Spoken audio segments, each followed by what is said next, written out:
Қазақ халқының ескірген салт дәстүрлері.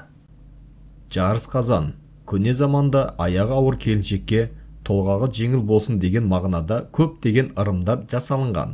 Соның бірі жарыс қазан. Келіншек толғатып бастағанда енесі жақындарды жинап ырымдап жарыс қазан береді.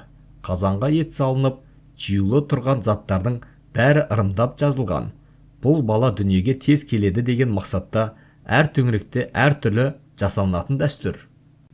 Ерулік беру. Ауылға жаңадан көрші болып көшіп келген отбасыны тамаққа шақыру. Жаңадан келген тұрғындарды алдағы уақытта тату-тәтті болайық, араздаспайық, жақын араласайық деген мақсатта ерулік тартып шақырады. Осы тұстан көршілер бір-бірімен тез тіл табысып, жақын бола түседі. Аунату. Дәстүрімізде елге сыйлы адамдарды дәріптеген. Соның бірі аунату.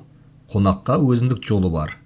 Сыйлы адам келіп, қонақ болып кеткеннен соң, баламыз осы кісідей беделді болсын деп, сол кісі отырған жерге аунатады. Бұл ырымды сол адамның қасиеті қонсын деген мағынада жасайды. Байғазы. Дәстүрімізде қарым-қатынасты жақсарту үшін жасалатын ізгі ниет. Әулетінің кішілері жаңа зат алған жағдайда үлкендерден байғазысын сұрайды. Баланың көңілін қайтармау үшін үлкендер ақша, мал, заттармен байғазысын атайды. Басты ниет балдарды қуанту. Ат тұлдау. Ұлтымыздың көне тарихындағы аза тұту. Шаңырақта ер адам дүниеден өткен кезде мініп жүрген атының жалынын бос жіберіп жылдық асына дейін қараған. Жылдық ас беру кезінде сол жылқыны жоқтау айта отырып сойған. Қазан шегелеу. Бір-бірімен жақын араласатын, әзілдері жарасқан достардың, туыстардың үйлеріне барып бас қосуы. Жиналған қауым осы үйдің қазан шегеле келдік дейді. Үй иесі жақсы болды ғой.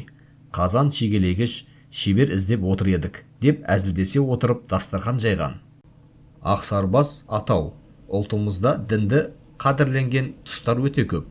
Соның бірі құрбандық шалу ғұрпы. Адам өмірінде алаңдаушылық, қиын қыстау кезеңдерде Алла атымен ақсарбас деп 3 рет айтады. Басынан жамандық кеткен кезде жақындарын жинап ас береді. Сірге мөлдірету. Күндізгіні күн суыта бастағанда қымызды даярлап, ауыл аймақты шақырып, бас қосу рәсімі. Ауылдың үлкендері жиналып, алынған асқа бата беріп, биенің маңдайына сары май жағу. Келесі жылға дейін қымыз мұрындыққа аман есен жетейік деген ниет.